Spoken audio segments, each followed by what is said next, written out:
L'apprentissage passe par la sagesse, le plaisir de recevoir, le désir d'offrir, de perpétuer un savoir, une connaissance. Il existe divers médiums d'éducation, que ce soit par la famille, par la rue, par les amis, par l'école. L'école, par ailleurs, cette institution au travers de laquelle nous dissipons une part de notre jeunesse afin d'y acquérir les armes intellectuelles nécessaires à notre vie en société. L'école est là pour nous aider, qui que nous soyons par ailleurs. Quelles que soient nos racines, quelle que soit notre religion, nos appartenances. Enfin, c'est ce que l'on croit. Car, pour certaines, les dérapages vont loin, très loin. Pour une, entre autres, générique.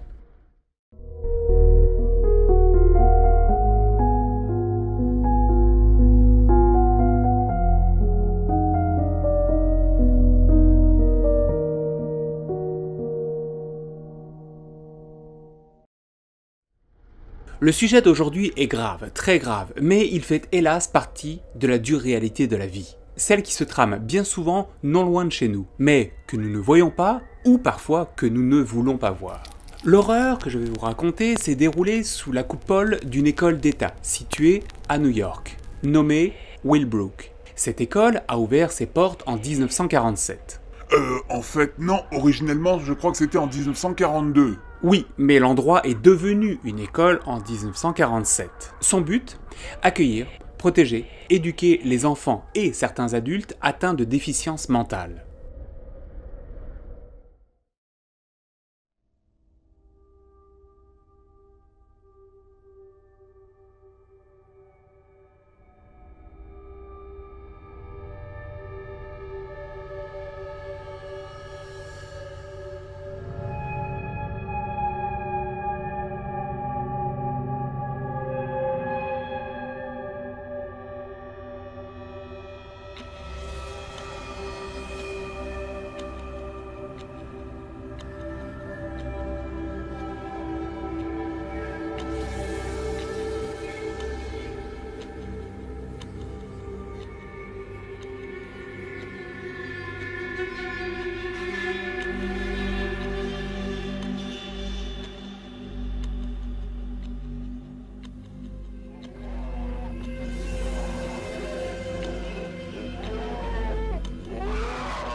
C'est sympa comme film, c'est quoi ça? Eh bien non, ce n'est pas l'extrait d'un film, mais bel et bien la dure réalité de ce que l'on pouvait voir à l'époque entre les quatre murs de Willbrook. Bienvenue dans ce nouvel épisode de l'étrange voyage.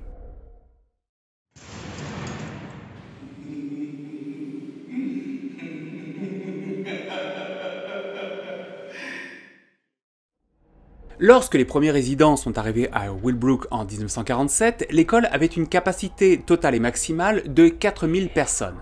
Mais en 1965, ils étaient alors plus de 6000 à y vivre, entassés les uns sur les autres dans cet infâme, cet immonde lieu d'éducation à caractère prioritaire. Mais pourquoi cela prioritaire? Parce que l'école était quasiment gratuite et promettait aux parents des enfants et adultes en situation de handicap d'offrir à ces derniers une éducation que les parents ne pouvaient leur offrir à la maison, car cela coûtait très cher.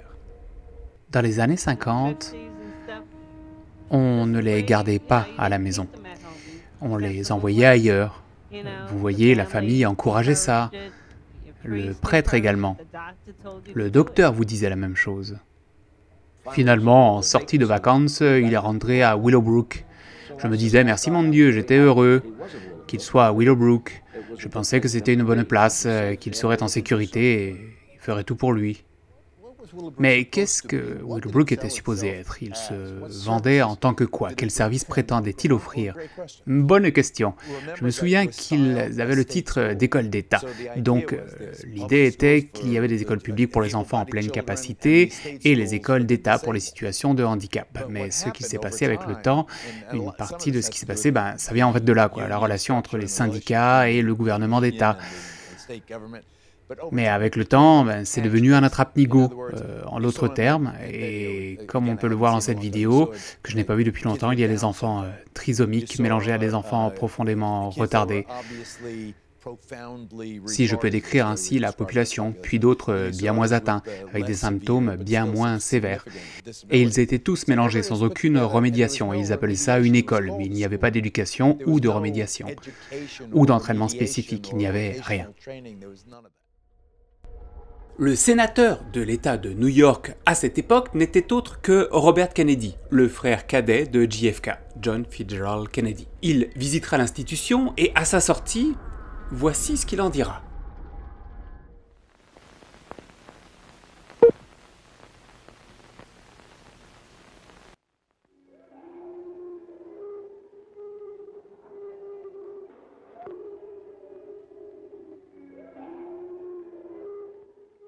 Je pense que dans les institutions pour personnes en situation de handicap mental et plus spécifiquement à Willowbrook, nous avons une situation très proche de ce que serait un asile de fous. Les enfants vivent dans un lieu insalubre. Ils en souffrent à cause du manque d'attention, du manque de développement cognitif, du manque de personnel. Les personnes vivant dans cette institution n'ont pas de futur. Les employés, comme les enfants, ont besoin de beaucoup de support.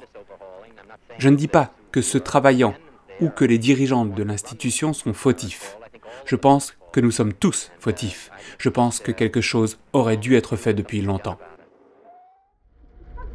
Ah là ton histoire va très vite en besogne, mais du coup ça veut dire que...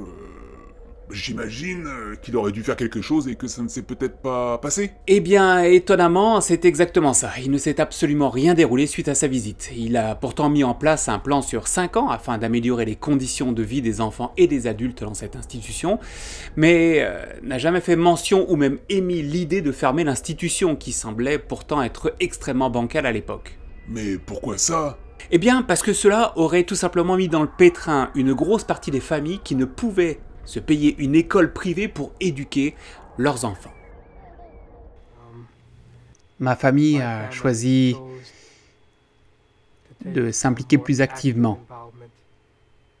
Et dans le procédé, nous sommes tombés dans la tourmente. C'était déchirant, c'était douloureux, parce que cela impliquait que nous n'avions plus de choix. À partir du moment où il entrait dans cette institution d'État, simplement parce qu'il n'était plus à la maison avec nous.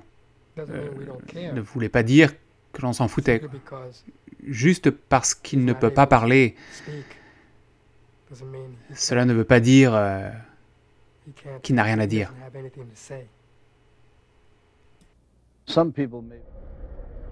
Pour vous donner un ordre d'idée quant à la surpopulation présente dans cet établissement, voici ce qu'en dira Diane Buglioli, ancienne employée de l'institution, qui parlera à ce sujet. Dans les prisons, l'espace dédié par personne est de 80 pieds carrés. À Willowbrook, nous n'avons que 35 pieds carrés par résident, ne laissant aucune place pour leurs effets personnels.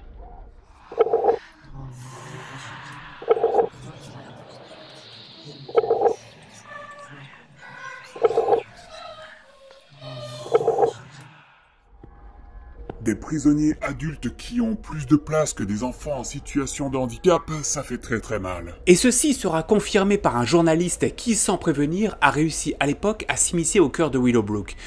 Je reparlerai par ailleurs de ce journaliste vers la fin de ma vidéo. Environ 25% des fonds viennent du gouvernement. Et l'une de leurs exigences est que chaque résident ait 80 pieds carrés d'espace. Pour l'heure, ils n'ont que 35 pieds carrés. Face à cette terrible surpopulation, une partie des lits d'autres bâtiments sont vides en plus, car ils n'ont pas les fonds nécessaires pour employer les 38 employés nécessaires pour s'en occuper.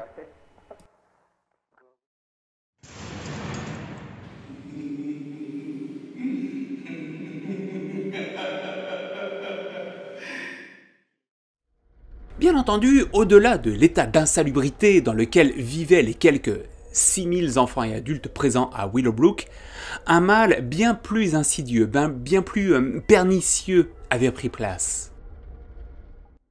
La vie à Willowbrook était sans espoir. Les jours sans fin, vides, se suivaient, avec rien à faire et personne à qui parler. Avec ses 5000 occupants, c'était la plus grosse institution de ce genre au monde. Il nommait cela une école. Même si seulement moins de 25% avaient accès à des classes. En 1965, à cause de coupes financières de la part du gouvernement, Willowbrook perdit 600 employés. Puis en 1972, le ministère coupa le budget de 600 millions. Le gouverneur coupa encore jusqu'à 580 millions. Willowbrook dut se séparer à nouveau de 200 employés. Le ratio résident-employé, qui devait être de 4 pour 1, tomba à 30-40 pour 1. À son apogée, une personne pouvait s'occuper de 70 résidents. Résidents qui partageaient par ailleurs les mêmes toilettes et contractaient les mêmes infections. Le temps moyen alloué à chaque résident pour manger, qui devait être normalement de 20 à 30 minutes, tomba de manière désastreuse à 2-3 minutes. Certains ne pouvaient se nourrir, car personne n'était présent pour leur montrer comment faire. Après 6 mois en internement, la plupart des résidents attrapaient des parasites ou la pneumonie, et ceux atteints d'hépatite étaient de 100%. « 100%? Alors oui, tu as bien entendu 100%, mais bien que les chiffres officiels n'en présentaient que 90%. Mais une personne a su profiter de cette manne pour produire et étudier les hépatites. Il s'agit de ce personnage. Qui est-ce?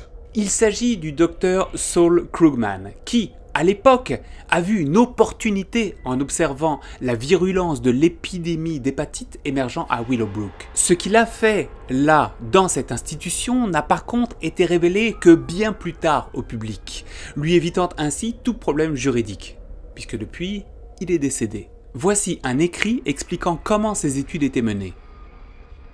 Plus de 700 enfants furent impliqués dans les études effectuées à Willowbrook, séparées en 2 catégories. La première était constituée d'enfants déjà présents à Willowbrook, les chercheurs leur donnant à une partie d'entre eux une injection d'anticorps, c'était le groupe expérimental, tandis que les autres n'étaient pas injectés, c'était le groupe contrôle. Ils observaient ensuite le degré d'immunité dans les 2 groupes. Dans une autre série d'études, les chercheurs donnaient aux nouveaux arrivants des anticorps, puis une partie des enfants était alors délibérément infectés. Ils étaient alors utilisés comme groupe contrôle. As-tu bien utilisé le terme délibérément ou j'ai rêvé? En effet, le docteur Krugman avait décidé d'inoculer le virus à un groupe d'enfants pour servir de cobayes. Voici par ailleurs l'extrait du courrier qu'il envoyait alors aux parents pour obtenir leur consentement. Cher monsieur, dame, nous étudions la possibilité de prévenir les épidémies d'hépatite en usant d'un nouveau principe. Nous inoculons le virus ainsi que des gamma-globulines à certains, plus tard. Ceci faisant, aucun ou très peu de cas d'hépatite devraient émerger. Ceci pourra offrir aux enfants une immunité contre ce virus à vie. Nous souhaitons donner à votre enfant cette nouvelle forme de prévention avec l'espoir que cela lui apportera une protection. Mais le pire dans tout cela, c'est que peut-être que c'est normal en science, ça je ne sais pas, mais ce que l'on savait, c'est qu'à l'époque, les souches de virus étaient obtenues via les excréments des personnes déjà infectées. Saul Krugman a développé le vaccin contre l'hépatite B en expérimentant sur les enfants mentalement déficients au sein de l'infâme école d'État de Willowbrook. Ils étaient alors délibérément infectés par le virus de l'hépatite, lui-même obtenu via les excréments d'enfants infectés. C'est pas des blagues? Ça fait chier. Le docteur Krugman verra lui tout cela d'un bon œil, ne paraissant lui-même nullement atteint par le mal qui rongeait l'école de Willowbrook. il a été considéré avantageux d'induire le virus dans les circonstances les plus favorables, en usant de chambres d'isolement spéciales avec un personnel médical et des infirmiers spécialement affectés pour assurer une surveillance étroite et des soins supplémentaires. Non mais sincèrement, c'est vraiment atroce, dérangeant et inhumain. Et le pire, c'est que personne, suite à cela, ne semble avoir été embêté par la justice. Est-ce que quelqu'un est allé en prison suite à votre reportage? Personne n'est allé en prison, mais quelque chose de bien plus significatif s'en est suivi. Ce qui s'est passé, c'est que le mythe que l'État faisait du mieux qu'il pouvait, que ce soit cet État, tous les États, toute nation civilisée, disant qu'il faisait au mieux pour aider cette partie de la population, au sein de ce type d'institution se mit à exploser aux yeux de tous. Cela a permis l'émergence d'un mouvement dans lequel plus personne ne pouvait nier que nous faisions du mieux que l'on pouvait dans une situation difficile. «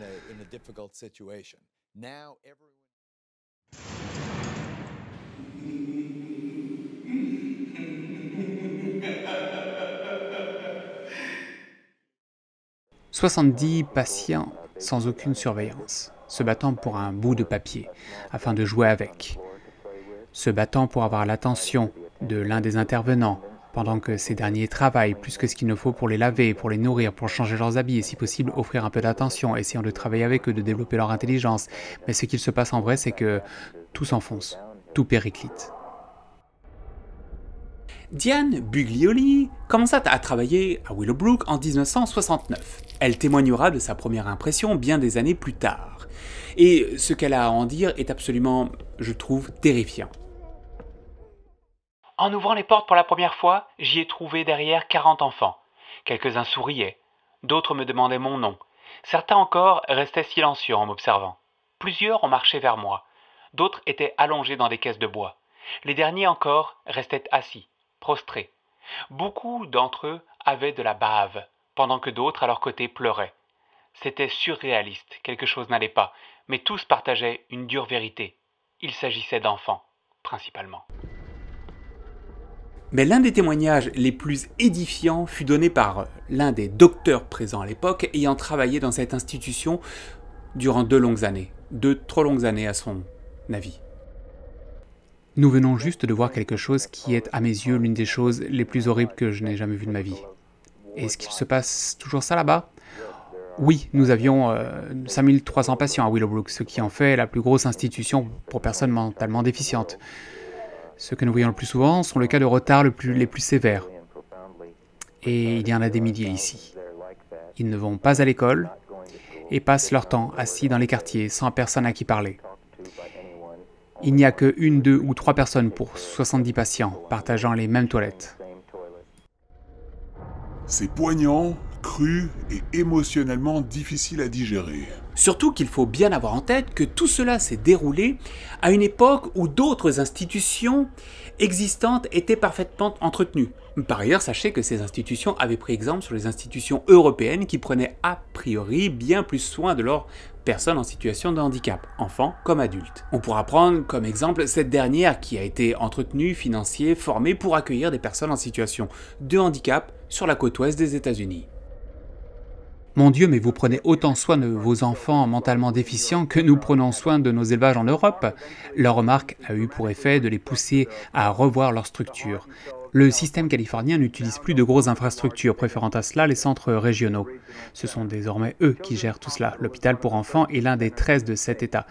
Plusieurs programmes sont administrés dans le voisinage du comté de Los Angeles comme à la vallée de San Fernando, où plusieurs bureaux offrent des services aux familles dont les enfants sont dans le besoin.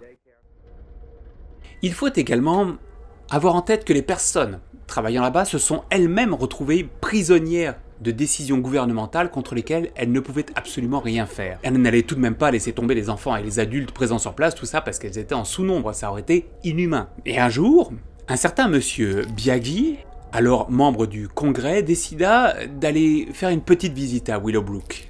Et voici ce que donnera sa rencontre avec la chef infirmière de l'L6 de cette institution.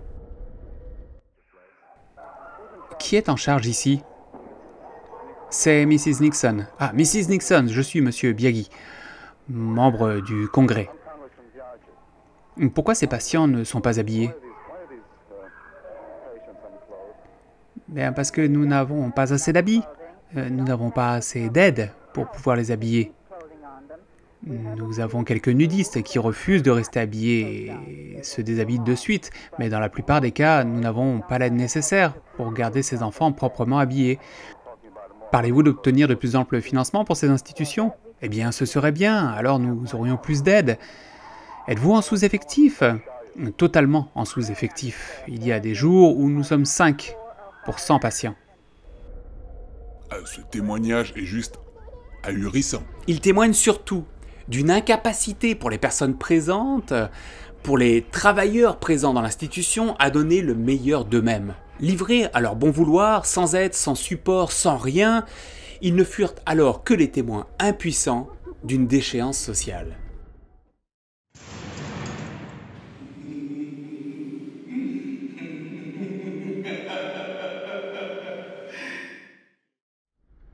Durant des années, ce qui se passait à Willowbrook restait à Willowbrook. Cela devait être un endroit pour aider les enfants et les adultes mentalement déficients, mais au lieu de cela, ces personnes les plus vulnérables ont été négligées, abusées et pire encore. Durant la nuit, certains étaient violés de manière régulière. J'ai été frappé avec des ceintures. Et comme on aurait pu s'en douter, le pire est arrivé. Ceci étant, hélas, sans surprise comme d'habitude. Certains se sentant forts car entourés de personnes vulnérables ont profité de la situation.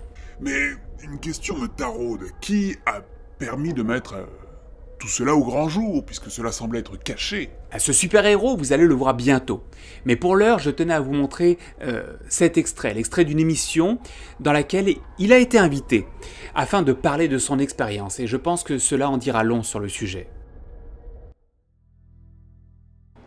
C'était il y a 43 ans que mon prochain invité, utilisant une clé volée, entra dans l'enceinte de l'école d'État de Willowbrook, sur l'île de New York. Ce qu'il découvrit fut si choquant que cela changea le destin des instituts de la sorte tels que nous les connaissions à l'époque. Jetons-y un œil. Le docteur m'a prévenu que ce serait terrible, et ça a été horrible. Il y avait une personne en charge d'une 50aine de cas sévères d'enfants mentalement déficients, allongés au sol, la plupart du temps nus, proches de leurs excréments, grognant ou gémissant, offrant une ambiance sonore qui reste dans les mémoires. Voici à quoi cela ressemble. Voici de quoi ça a l'air, mais comment décrire l'odeur qui y règne? Ça sent la pourriture, la maladie, la mort. La personne que vous venez d'entendre, c'est le journaliste dont je vous ai parlé un petit peu plus tôt, qui s'était immiscé dans Willowbrook sans permission. Il se prénomme Geraldo Rivera. C'est lui qui, caméra au point, ouvrira les portes de la section 6 de Willowbrook et sera horrifié de découvrir ce qu'il s'y cache. J'ai donc eu cette clé volée que j'ai utilisée pour ouvrir les portes et la première chose qui choque, c'est l'odeur. L'odeur vient vous chercher, avant même le bruit et l'ambiance. Et là tu fais « Ouh, c'est quoi ça ?» Ça sent la maladie, la mort. Il expliquera que l'un des docteurs présents dans l'institution lui a glissé discrètement les clés des portes de l'école que l'on voit par ailleurs dans les mains de Diane, ici même, sur cette image que je vous ai présentée plus tôt, afin qu'il puisse utiliser de son statut de journaliste reporter pour faire éclater la vérité au grand jour. Les clés furent données par Dr. Wilson au reporter Geraldo Rivera en 1972. Des clés levant le voile sur ce qui se passait à Willowbrook et changea à jamais les traitements donnés aux personnes mentalement déficientes. Son témoignage est triste. Triste d'une réalité qui a hanté New York durant des années et qui hantera ce journaliste sûrement jusqu'à la fin de ses jours. Il partagera par ailleurs l'image l'ayant le plus marqué dans cette institution. Et je dois avouer que tout cela aurait presque des relents de camp de concentration, quand on y pense. Y a-t-il quelque chose qui vous reste en mémoire, que vous ne pouvez oublier? Je serai toujours hanté par une image en particulier. C'est celle d'un jeune homme.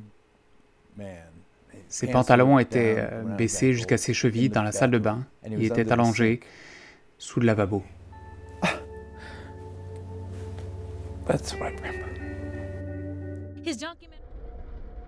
Mais son geste, son courage ne resteront pas vains, puisque, suite à cette vérité qui sautera aux yeux de milliers de téléspectateurs, l'institution finira par fermer ses portes en 1987. Les patientes alors présentes à l'époque seront redirigées vers des institutions plus petites pour être bien mieux traitées.